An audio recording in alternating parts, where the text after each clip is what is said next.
There's an earthquake in California. We'll let you know how it affects the KISS tour in just a few moments.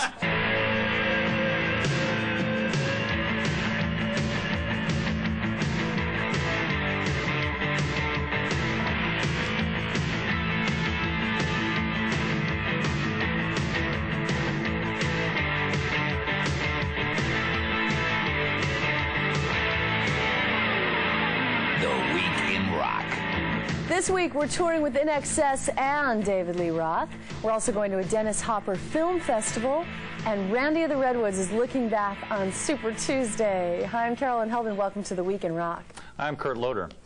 At the top of the news this week, we've got INXS. Their Kick album is long gone platinum, and it's currently the #3 album in the country. With a new tour just underway, the band has finally achieved the kind of success that's always been predicted for them. Here's a report from the road. Really been working a long time for this one, I think. With Kick, it's the first album where all 6 of us are very happy with every song. What we're looking forward to is like meeting thousands of new people. Rollin', rollin', rollin', ride. Rollin' onto our shores down Florida way. Those Australian cowpokes INXS have kicked off the second leg of the Kick tour. With a great boot or something, I'm sure there'll be something along those lines. When home is 10,000 miles away, you don't get to go back very often. INXS have been known to tour for more than 12 months straight. But if this band lives on the road, it's because the road's been good to them.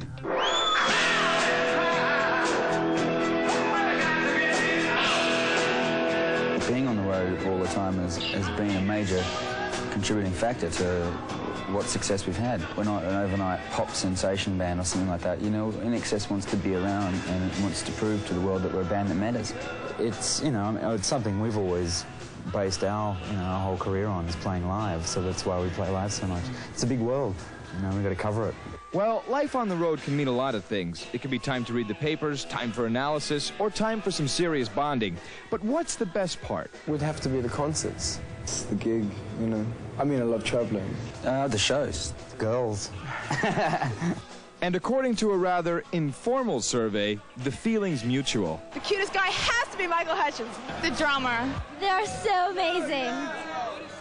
They're so sexy! Being out on the road for 6 months a year, you know, you have to balance your discipline with your good times. You know, you have to be disciplined. You have to keep it, as I say, your head together. That's it. You do, you know.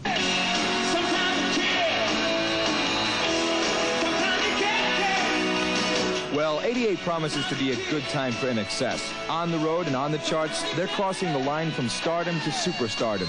They're happy about that, of course, but then they're just happy to be able to play, period. This is what we enjoy doing, and if the world comes to our party, that's great, you know. We'll welcome everybody with open arms. I mean, I love INXS, but this is incredible, okay?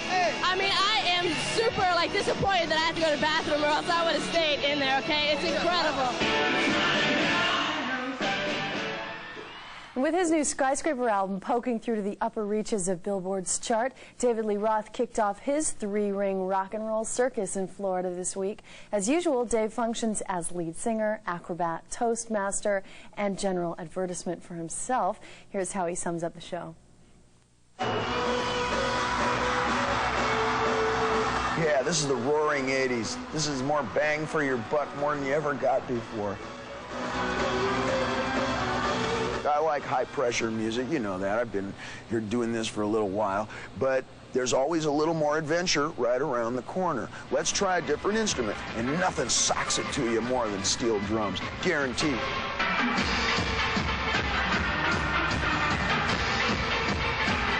know, what we're doing here is it starts with music and it goes way beyond that. It's not really theater, it's not really drama, it's not comedy. It is a specialized area of show business unto itself. It's rock and roll, and it demands a lot of your time, it demands a lot of attention to detail.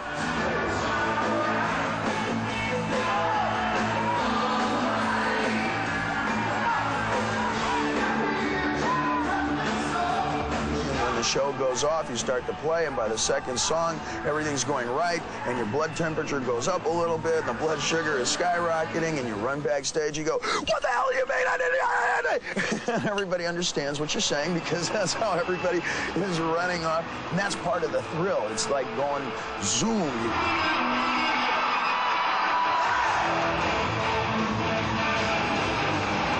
We all deal with the boxing ring on a day-to-day level, right? So once you put that again, you know, with a kind of music that you might not expect, you put a little storm and thunder music to it when that comes in, it's not just outrightly hilarious. What happens is, ooh, it's strong feeling because all that conditioning comes, woof. Music should look like it sounds. And with our tricks, we're always trying to keep a keen eye towards a real style here. And our style is that any of these things could have been done 20 years ago. It's not buying laser beams. It's not like demonstrating new toys that you bought at Beverly Hills. Maybe I can give a little bit of the spirit to you. Show up and let me try.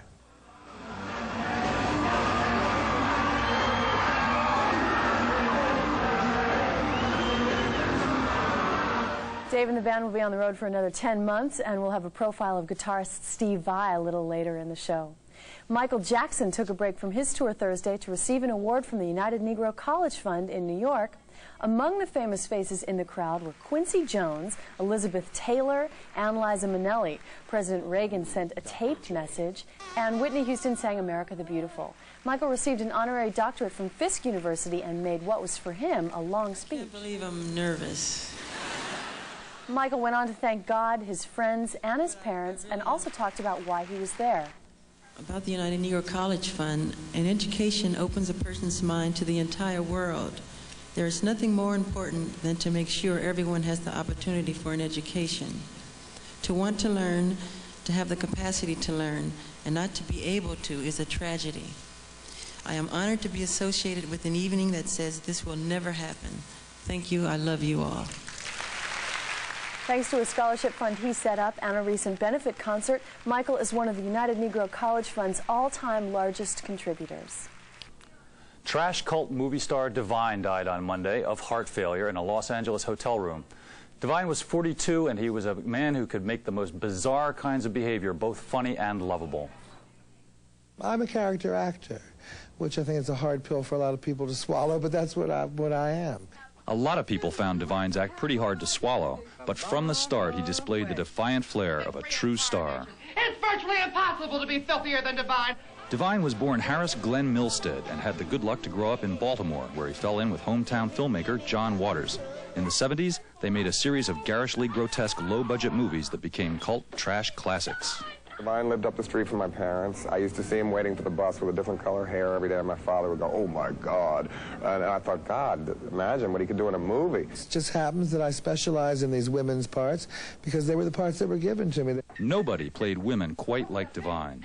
And as weird as his work with Waters was, over the years his cult just grew and grew. By 1986, he was able to drop his drag act for a semi-straight role as the evil hood Hilly Blue in the film Trouble in Mind. The very moment I want something, I have to have it.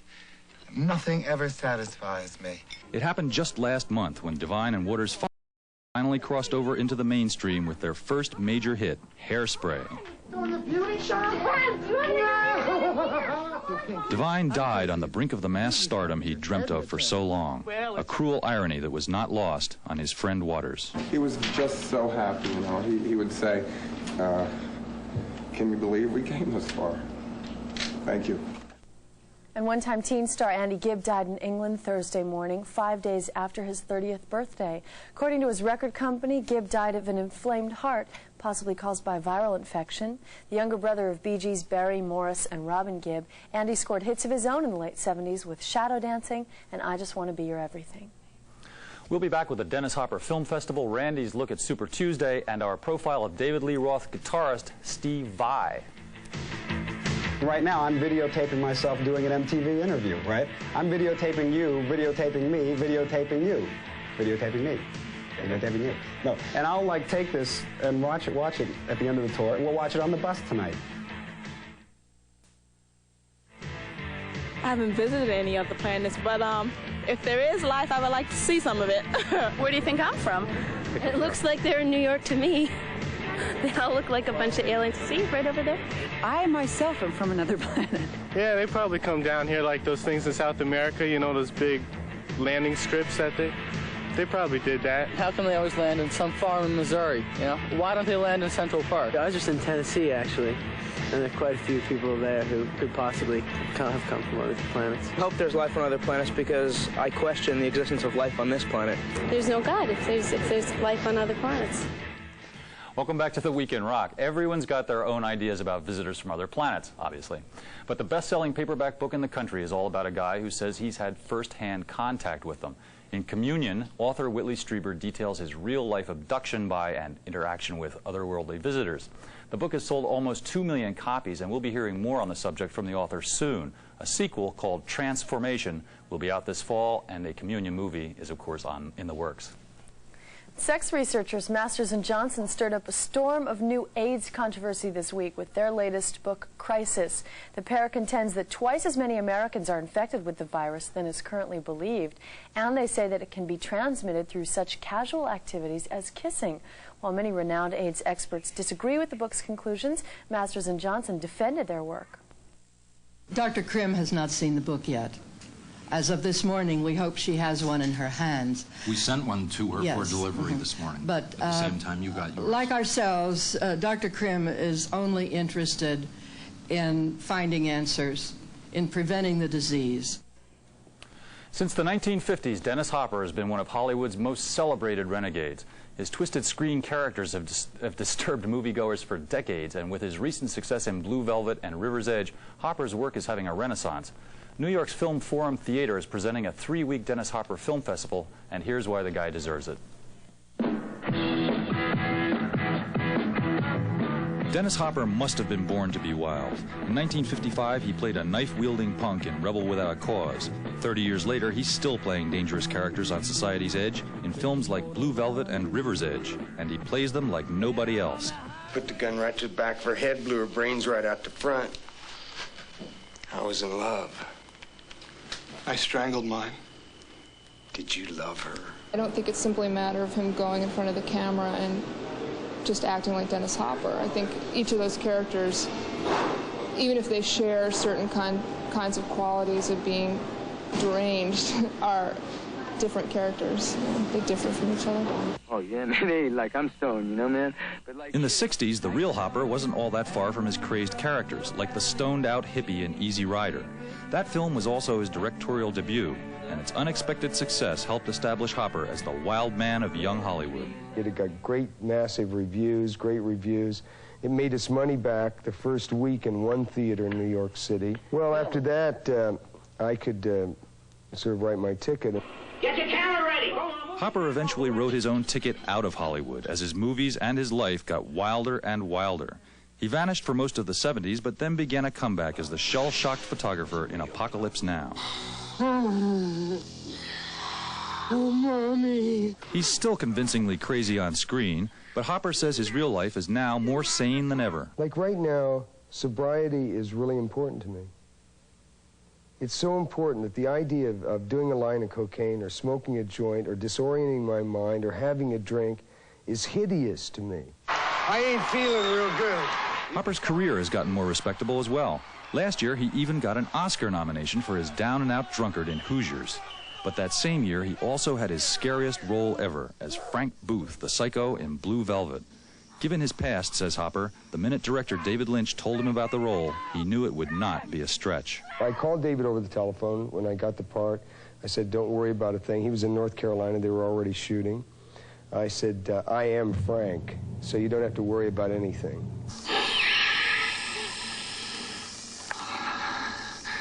You're like me. Frightening thought. A new movie that Hopper directed called Colors will be out next month, and it stars Sean Penn. The fashion worlds of Britain and California came together last week in downtown Los Angeles. The show was the climax of a 2-month cross-cultural celebration called UKLA, which featured art, music, and a visit from royalty. As part of the UK LA festivities last week, the Duke and Duchess of York, better known as Andy and Fergie, made a trip to a nightclub called the Stock Exchange to see a performance by New Order and a preview of the hottest spring designs from LA and British fashion designers. Many would say the two countries have nothing in common when it comes to fashion. LA designers are known for a carefree, sporty look, while England fashion types have always been on the cutting edge. One LA designer thinks that might be changing. We're all getting the same influences at the same time. It's just sometimes things take a while to get to California. That was the former belief.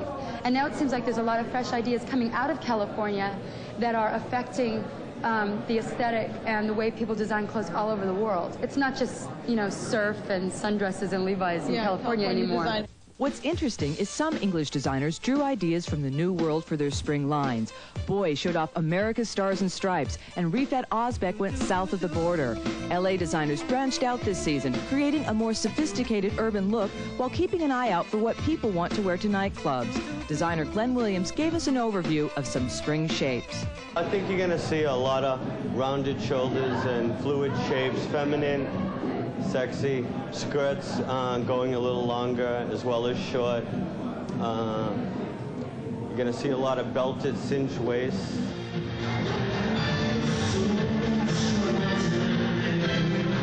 Manchester band New Order rounded out the evening when they sang their hit True Faith and two new songs which lead singer Bernard Sumner had just finished writing the night before. No stranger to American audiences, the band had a distinct reason for playing this gig. Our parents would like it if we played before the Royals. Yeah. They always think that because of the way we operate, that we've never had a proper job. So to play for the royal family, they now think that we've got a proper job. So while designers from the UK have been making avant-garde clothing for years, their counterparts in California showed they may have what it takes to make their own fashion statement for 1988. We'll be back with Randy's Super Tuesday and a profile of guitarist Steve Vai.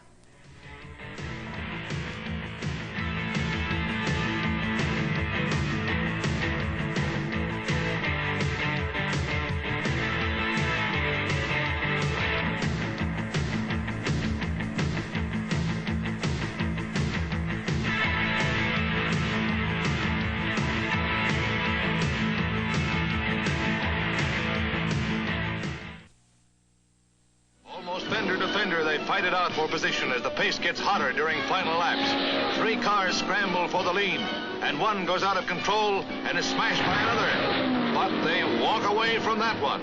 The suicidal pace ends as Herb Thomas flashes across the line, a winner and still stock car champ. Is that a smile of victory or relief? Hi, we're back with the Week in Rock. Shock rock DJ Howard Stern found himself in the middle of a major drug uproar this week. Stern thrives on outrage, and during one of his radio shows, he made a crack about getting drugs for a guest on his recent pay-per-view TV special. An agent for the Drug Enforcement Administration heard the remark and fired off a letter to the New York Daily News. The agent, Michael Levine, contended Stern had admitted to the commission of a felony and said he would be, quote, happy to make the arrest. Stern went on the air saying he was slandered and plans to sue. A DEA spokesman says Levine's action was unauthorized and the whole matter is going to be investigated. And David Lee Roth is used to working with great guitarists from his days with Eddie Van Halen, but the guy he's singing with now may be giving Eddie a run for his money as one of rock's hottest guitar players. We're talking about Steve Vai, a 27-year-old native of Long Island, who's the subject of this week's profile.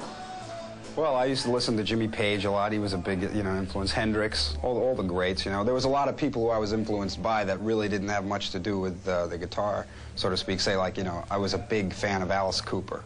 The biggest influences, though, were events in my life, things that take place in your life that give you the influence and the inspiration to play. And that's where originality, I think, is more comes from when you're expressing yourself on an instrument, is when you let your environment influence you and your music more than other people. I never really actually decided to be a musician. I just always was. I realized, like, I really don't even want to investigate being able to do anything else. I never really thought of anything else except that. I never thought of how I'm going to support myself or anything like that. I just knew that this is what I do, this is what I'll do, and this is all I can do, and I'm glad that I'm making a living at it. I found it very natural. I enjoyed it when I was doing it, and especially to students who were very dedicated. And what happens when you teach is you learn a lot about yourself and your relationship with your instrument. The important thing, if you are going to teach, is to get them to realize that their own expression on the instrument is the most important thing, and not being able to do the same lick I did in Big Trouble or something like that. I believe that as far as entertainment, David Lee Roth is one of the best entertainers in the rock and roll industry. It pumps me up more, but it gets in the way a lot. It's really hard to hold the guitar over your head and play it and make any sense while you're running and slapping the bass player 5, you know? But it's something that takes a lot of practice. It's a whole new area. It's a whole new area of playing, you know? It's something I'm trying to investigate. And it just takes a command, a certain command. And you really don't get that command unless you do it and do it and do it. I don't know why I read about guys who don't like to travel and be on the road. You know, it's great. You get into town, you know, when you have a day off, you know, you go to the mall or something, you know, go shopping. We'll be in a mall around you when we're in town. Okay, here we go. One of the loudest buzzes on the underground scene right now is the funk rock fusion of a group called Tackhead. They're a performing combination of an English producer and 3 world-class American musicians. They really blow out some walls live, as we found out at the Ritz in New York. What's really new in music, you ask? Let's try a little Tackhead on for size. Tackhead is very new and very loud and very, very funky. The group is a powerhouse trio hooked up to a battery of on-stage sampling machines with producer Adrian Sherwood mixing and monsterizing their sound live. The result has been described as Van Halen meets Bootsy Collins. People, like I said, are still stuck in an era where, you know, which is fine, you know what I mean? But there's an alternative thing happening right now, and I feel that somebody's got to be willing to take the chance to seek out. We're like Jacques Cousteau of the grooves, you know what I mean? We're like in search of. I think people are sick to death of what are being like force-fed mediocrity. The Tackhead musicians started out in the 70s as the house band at Sugar Hill Records, the pioneering rap label. A few years ago, they ran into Sherwood, a British producer of reggae dub records. Today, they also record with singer Mark Stewart as Mafia and with white rapper Gary Clayle as Tackhead Sound System. And they've recently released their UK hit, The Game, as a single in this country. This is all a little confusing, but in concert, one thing is very clear. Tackhead pumps out an avalanche of sound.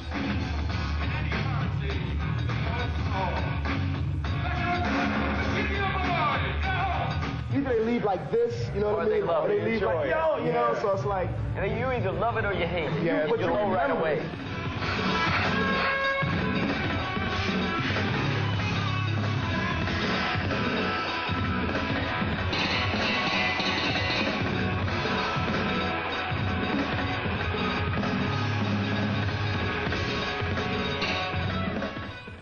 Greatest. Tackhead bassist Doug Wimbish will be touring Japan in Mick Jagger's band next week, and Tackhead is about to sign a U.S. record deal for a new album. And Tuesday was one of the biggest days in American politics as 16 states had held presidential primaries. We sent our ace political reporter, Randy the Redwoods, out on this difficult assignment, and he came back with this analysis. Hey, let's go out for one of our first, you know, on-location things. Well, Super Tuesday came and went, and what a... well, Super Tuesday it was. Just like the major networks, MTV covered the primary action in presidential style. We had correspondents all over the map providing valuable political analysis and facts. Washington is roughly the shape of a dollar bill, hence its name. Well, they're voting like locusts down here in Georgia. By that I mean they're eating the curtains that hang in the polling booths. Eating and voting and eating and voting. Well, we're down here in Memphis, home of Elvis and the ancient Greeks. You know, if Elvis were alive today, who do you think he'd vote for? Elvis? Well, I'd have to say, since Gore is from Tennessee, that he'd probably have to go with the homeboy. As you can see, we had cool election graphics, and like CBS and ABC and NBC, we conducted some hard-hitting interviews with party reps. But we also revealed some exclusive information on all the candidates, like Mike Dukakis' happy clown tattoo and Bob Dole's pineapple birthmark. We even polled the American people on the real issues. We asked the people which of the candidates looks best in stonewashed denim. Well, big surprise, Robertson, much to his chagrin, won at 75%. And then about 13% of the people thought Jackson looked the best. And bringing up the rear is Hart with 12%. Well, in actuality, Gary Hart didn't win much of anything. But all our correspondents agree that Bush, Dukakis, Jackson, and Gore all had as much fun as we did. Right. Huh? Right. Huh? Right. Give you a mouth. Elvis is king, and what he says goes, right? There you have it. Democracy in action. And remember, with democracy, we're all winners. So register to vote. This is democracy at work. That's what I meant to say. Disagreement is democracy at work, and that's what makes the world go around. Listen, we've all got... And that'll do it for this edition of The Week in Rock. We'll be back next week with Spring Break San Francisco's BAMI Awards and the reunion of the original cast of Batman. We leave you now with some more of David Lee Roth live in Lakeland, Florida.